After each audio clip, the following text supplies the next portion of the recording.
Hi, good morning everyone. I'm Sophie Milton, Editor-in-Chief of the GAD series, and would like to welcome you to the GAD Outlook on Asian Aviation webinar.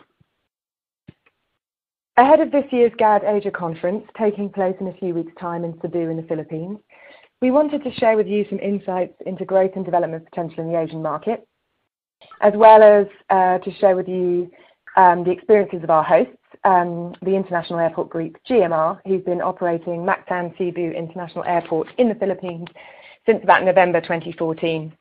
This morning we have 3 expert industry speakers joining us, and we will start the webinar with a presentation of key traffic growth trends in the region, delivered by James Holstead, who is a partner at Aviation Strategy. We'll then welcome Sid Harath Kapoor, who's GMR Airport's President of Finance and Business Development, and Andrew Harrison, who is the CEO at GMR's Mactan Cebu International Airport. And they'll join us to discuss airport privatizations, investment opportunities, and the latest priorities for developing the local airport businesses. So before I hand over to James, I'd just like to let you know that we are live tweeting this webinar, so you can join in the conversation using the hashtag GADWebinar. You can also send us in your questions for the speakers using the Q&A tab on your screen. So now I'd like to hand over to James for the first part of the webinar and his presentation. Thanks. Good morning or good afternoon, depending on which part of the world we're in. I'm going to go through a few slides showing the background to Southeast Asia and the performance of the aviation industry there as a background to a view on where the airports may be needing to go from here. First of all, on the first slide, I'm just putting the ASEAN and North Asian countries together as a try and compare where the big areas are for growth and the where the possibilities are.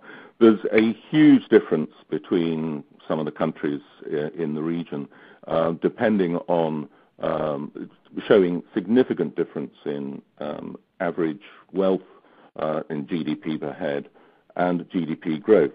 We all know that the region is growing fast, but there are some countries that are growing much faster, and these are showing the potential for very strong aviation growth as we go through the next couple of decades.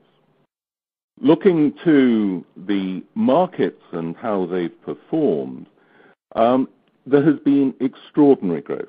It has been, in total seat terms, the domestic markets have been growing at around 8% annually for the last 7 years. But there has been some extraordinary growth in some of the more interesting domestic markets.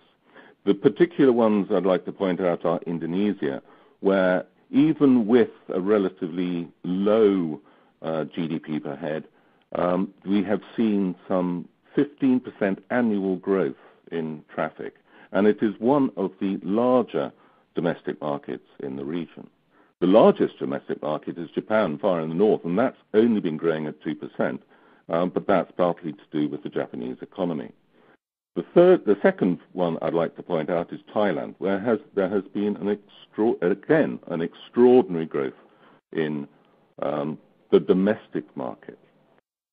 The interesting thing here is that it's the low-cost carriers that have been providing all the growth, and the traditional flag carriers, the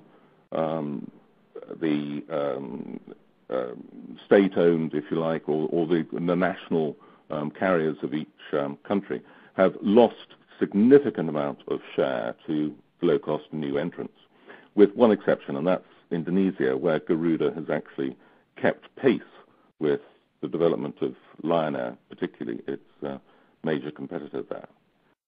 On the international markets, again, we've been seeing something around an 8% annual growth for the region, but there has been, again, some very strong growth in one or two markets, particularly Thailand. Also,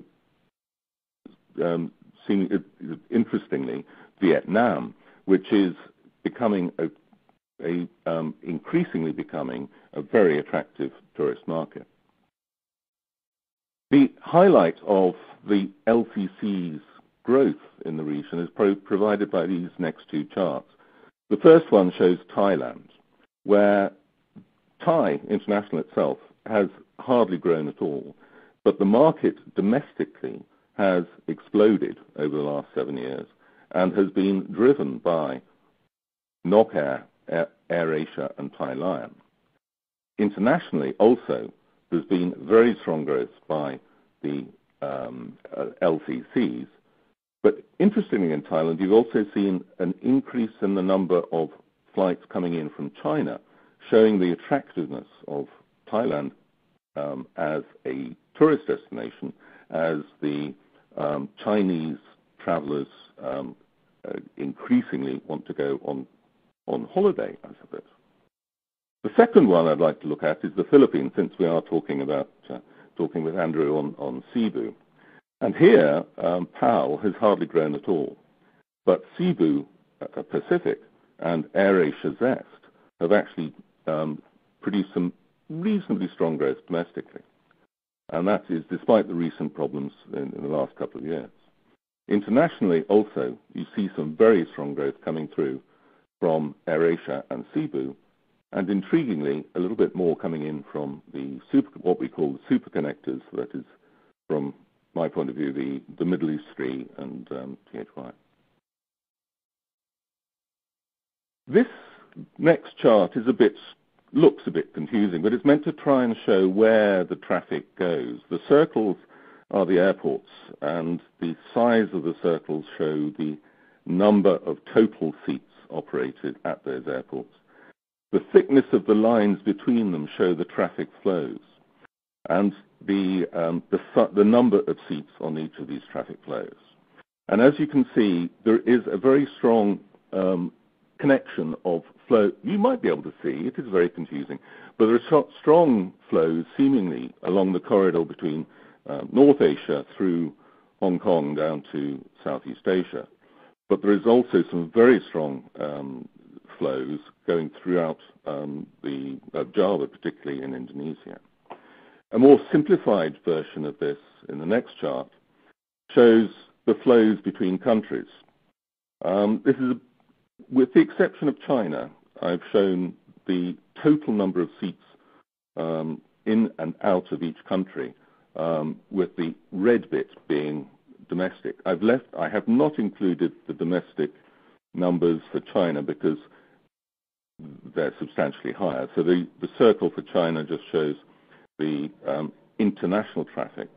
And I've tried to show where those passengers are going. The green segment is within the region. This is actually quite a change from several years ago, but still a very large portion of traffic is locally within the region.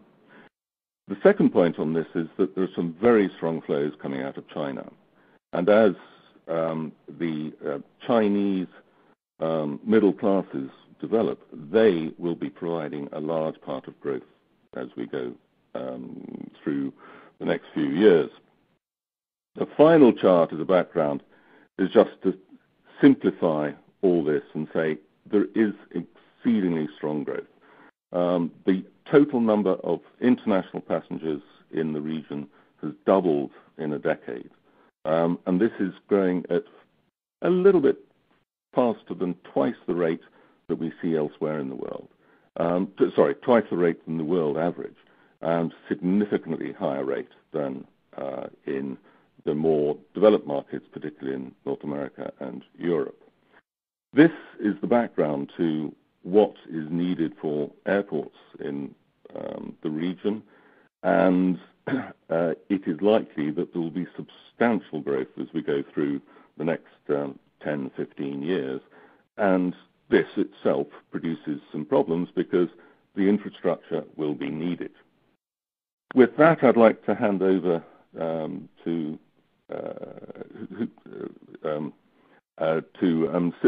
Siddharth Kapoor, who will take us on to his next section of this presentation.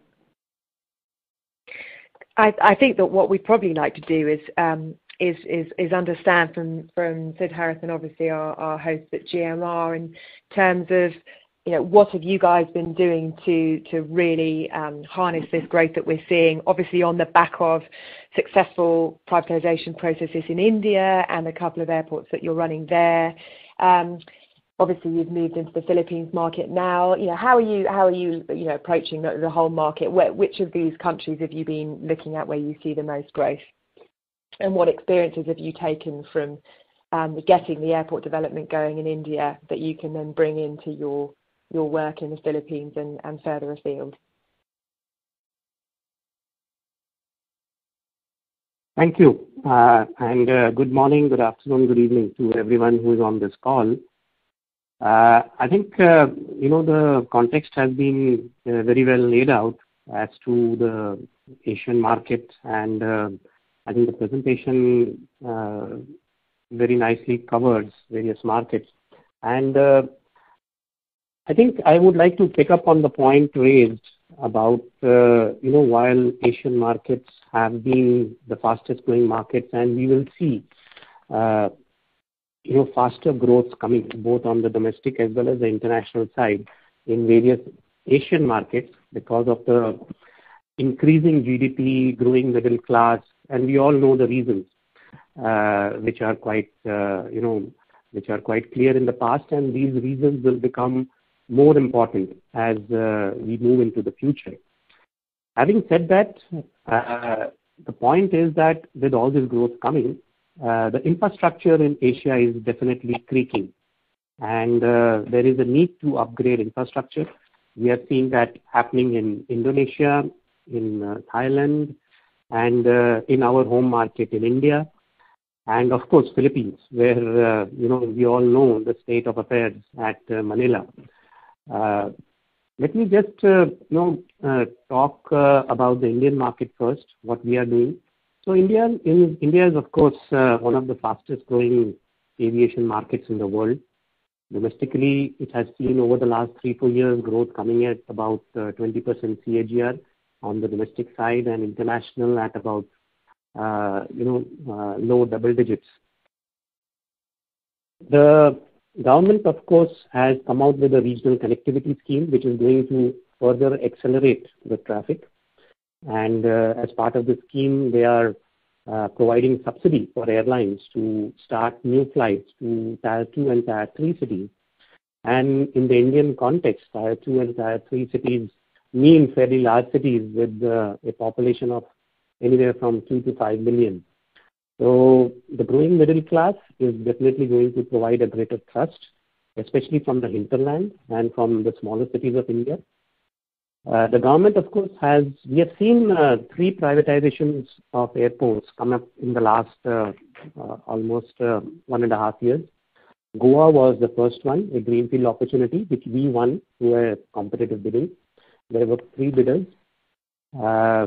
Second was Navi Mumbai, where the existing Bombay airport had a limited ROFR, which they won. And we were second in that. There were only 2 bidders. The third one was the Vizag airport, again, another greenfield airport, Bhogapuram, which is very close to Vizag. It will become the new airport of Vizag. Now here there were only 2 bidders, the government-owned entity, which is Airport Authority, as well as GMR. And Airport Authority, of course, quoted higher and won it.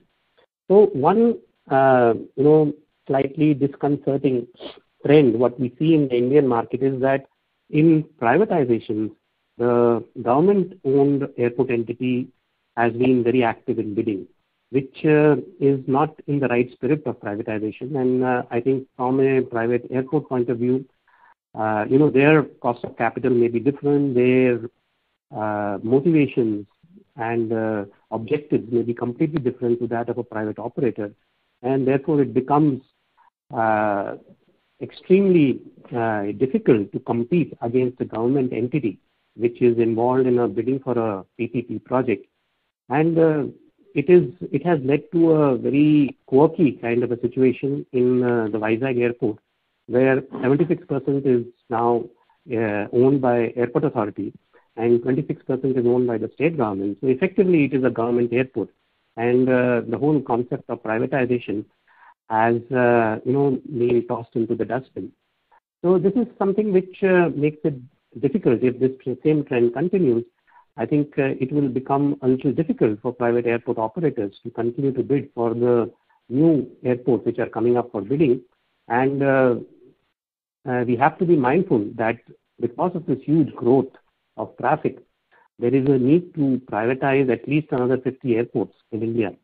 And not just running airports, but also new greenfield airports. So I think the government will need to rethink its whole strategy on privatization. In case they want the government to do these projects, then they would of course need to give these projects to Airport Authority, which is the government entity, on a nomination basis. But in case they want to privatize it, then it should be a genuine privatization through a open bidding process. We have seen, of course, in other markets in Philippines where we are also present, that after President Duterte has come, I think there has been a fair bit of focus on developing the infrastructure. And one of the key features of this thrust has been the hybrid PPP model, where the capital expenditure responsibility will move to the government and the O&M of the asset will move to the private entity through a bidding process. So we will look to see how things pan out in this market. I think the market is extremely bullish and positive, and I'll let Andrew talk a bit more about it when he comes in. And I think points have been raised about Indonesia and Thailand. These are also extremely strong markets, strong growth markets. And we are seeing, while Indonesia, I just want to mention that there is a need for privatization. But again, the privatization should be in letter and spirit. It should not just be, for the sake of it. So in case of a privatization where the government-owned entities are going to control 51% ownership, then it is not a true privatization, because ultimately controlling stake remains with the government, and the private airport operator is delegated to be a minor partner. And that kind of a structure may lead to a situation where you do not have too much say in the running of the airport operations, and the private airport operator is relegated to the status of an investor rather than a entity which is going to bring in improvement in operations and capability. Thailand was talked about, and I think Thailand has a well-established regulatory framework. They have been quite active in developing toll roads, trains, and ICT through PPP framework. And I think the same framework can be used for airports also. And we will keep our eyes and ears open to see what happens in the Thai market. I think it's an attractive market, and we will keep our eyes and ears open. Japan has been another market, but we have seen Kansai and Sendai being privatized, but very limited bidders for these projects, especially because of probably the very high ask in the privatization. Sendai is currently on, so we'll see how it goes. Japanese market has a different connotation. It is not a growth market, but it has a very steady state kind of a traffic growth, and possibly there can be a de-acceleration of growth given the demographics in Japan. But it's an attractive market because of the quality of passengers, and we'll see how it goes as far as Sendai is concerned.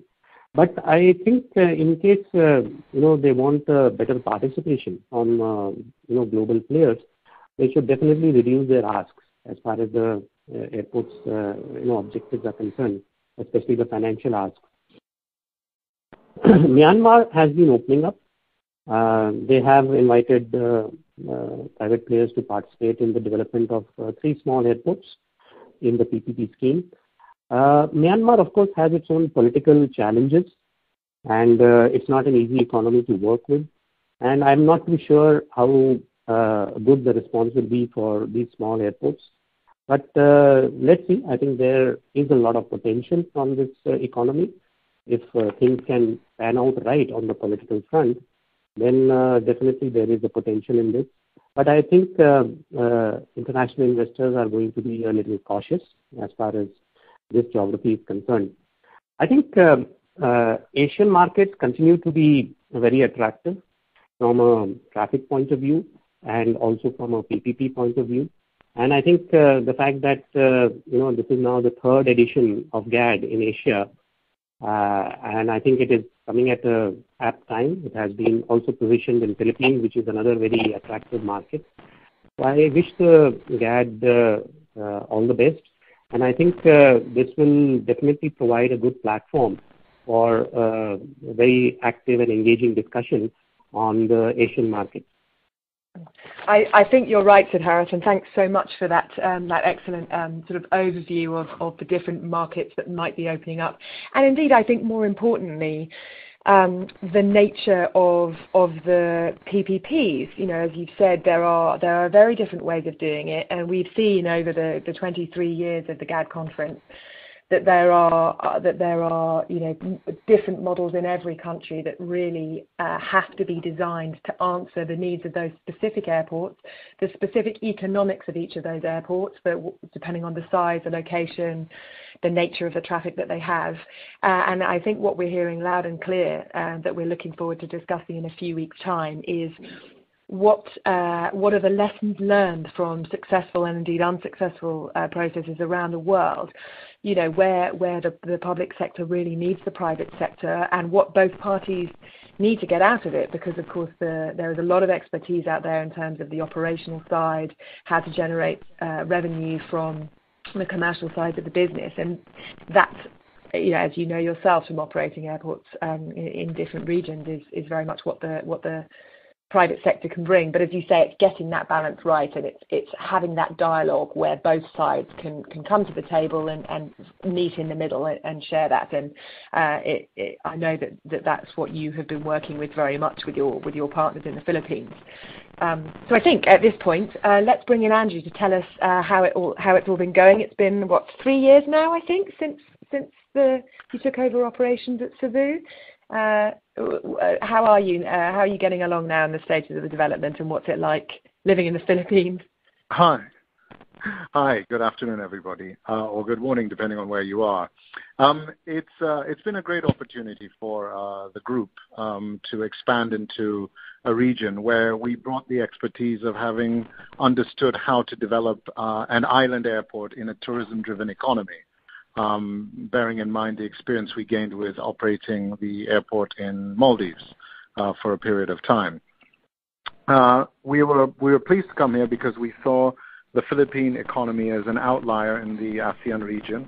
It was performing and growing at a rate faster than its surrounding peers. And as a result of that, we felt that there were great opportunities to be here. The Philippines is blessed because it has liberal access policies, with the exception of Manila.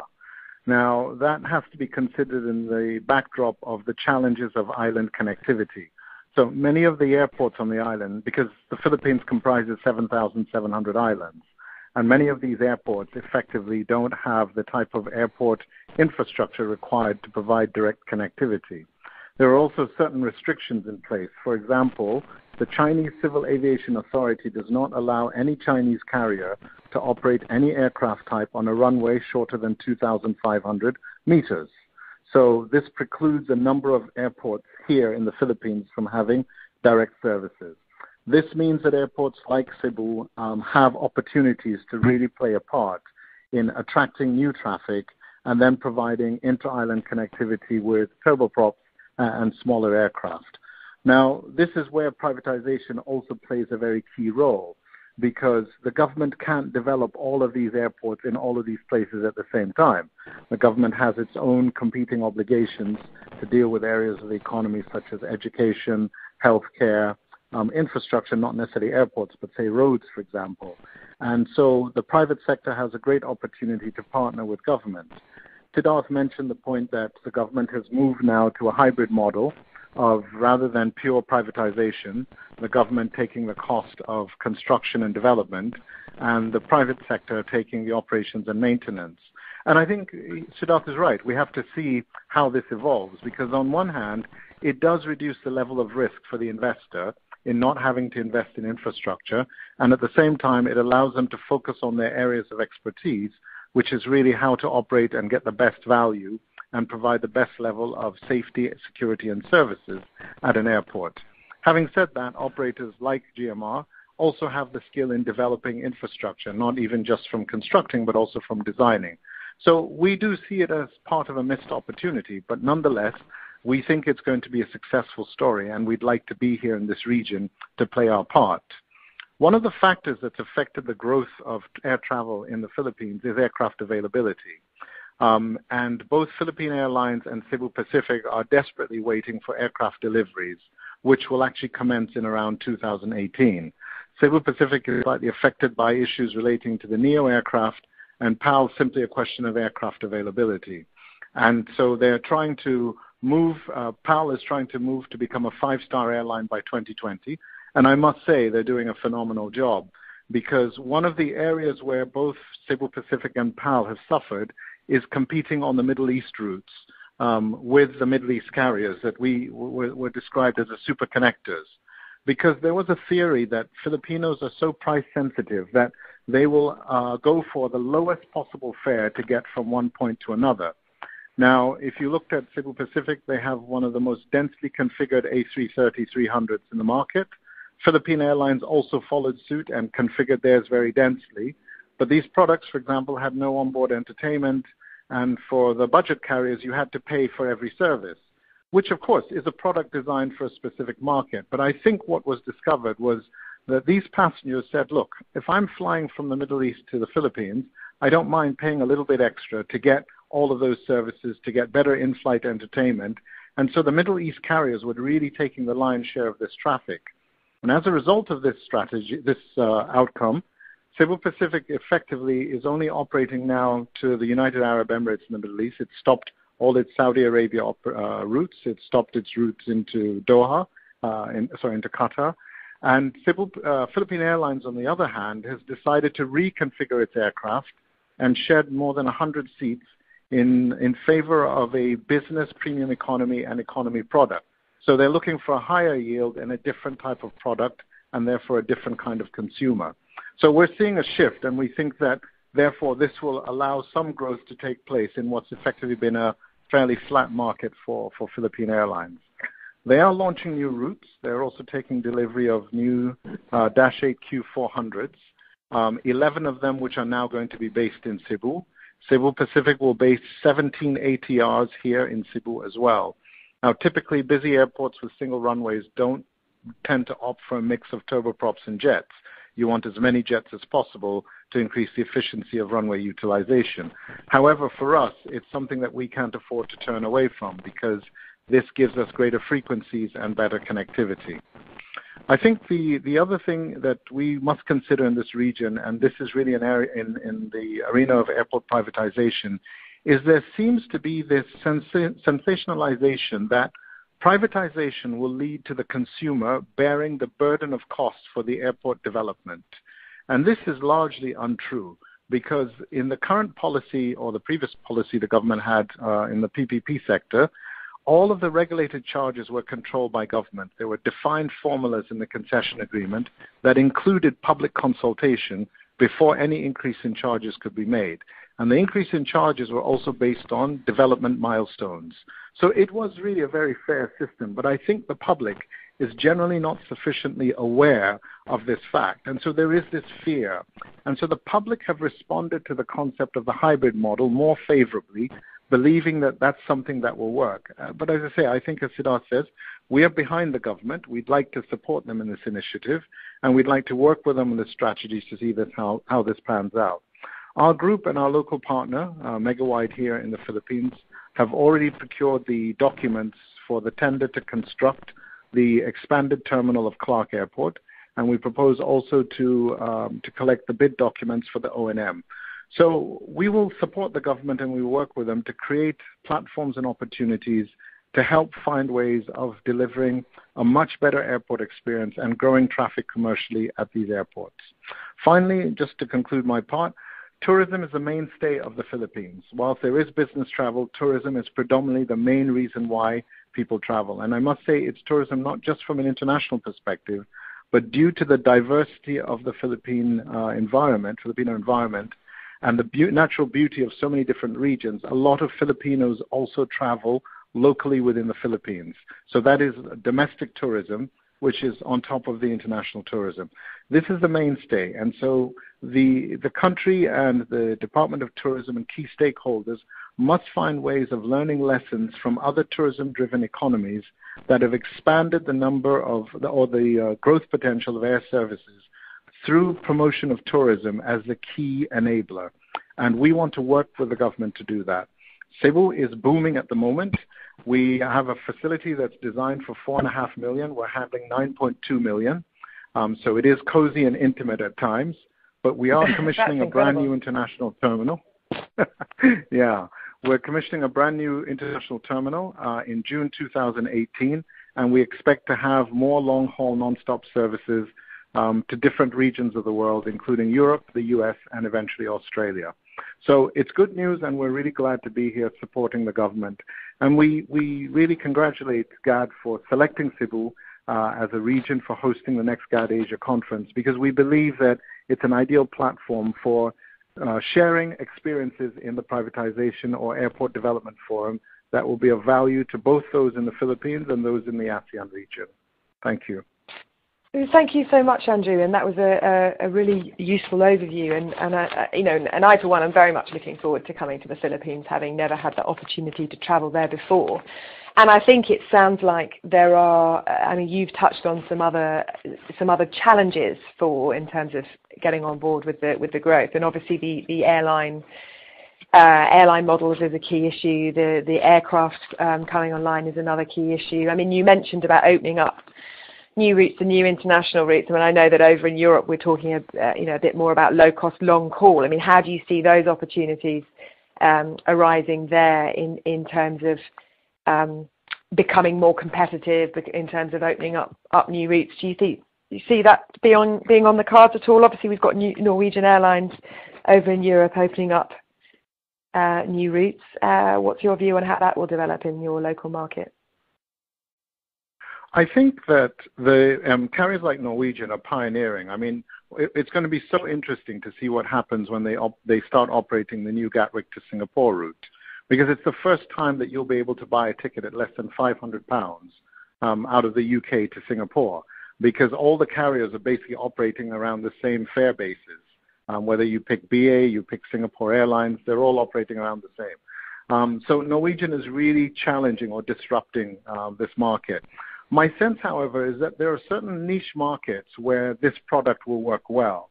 I'm not so sure long-haul, low-cost travel might necessarily work so well for a region like the Philippines. And I think that's been demonstrated by the strategy that was tried by both Cebu Pacific and, to an extent, Philippine Airlines on the Middle East to Philippine market. I think it became clear that, good value was sort of better than a low-cost proposition for the consumer. I think our opportunity really lies in selling this as an alternative destination to the traditional market. So I'll give you an example. One of the carriers that we are interested in pursuing, or we are pursuing, is Finnair. Why? Because Finnair is one of the pioneering carriers that operates routes that are generally unusual for one of the Northern European carriers. They've been one of the longest-serving carriers operating to Delhi. They've just announced that they'll be flying to Goa. And they've been flying, they have a new route into Hong Kong, which is doing very well. And the CEO of Finnair has said that Asia is their new frontier. Now, traditionally, they've been flying to Thailand for years, like many of the Scandinavians have been doing. And what we're trying to do is position this as an alternative destination. As Thailand becomes more expensive, people have been going there for so long. This is an alternative destination. English is more widely spoken here in the Philippines. You have a choice of resorts, destinations at different price points. So this is a new frontier to be explored. And this is our strategy for selling this as a destination to Europe and to Australia. And this is the key, we believe, to opening new markets, rather than perhaps the long-haul, low-cost model. Okay.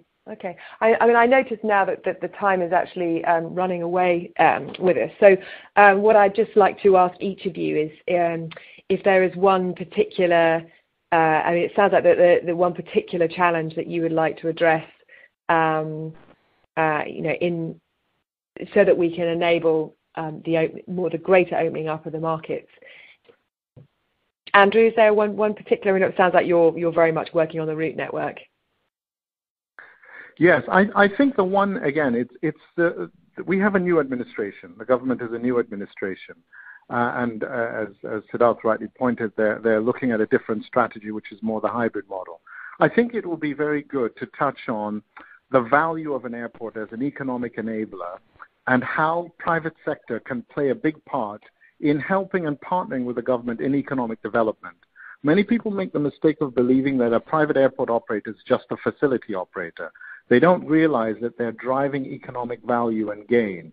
And I think perhaps maybe some case studies in other countries where this has worked very well and it's seen as a private sector government partnership rather than simply private sector benefiting financially from the transaction is one area that I would love there to be focus in the conference on.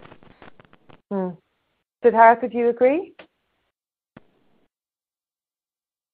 Yeah, so I think Andrew has raised a very valid point about what are the benefits to various stakeholders as a result of privatization.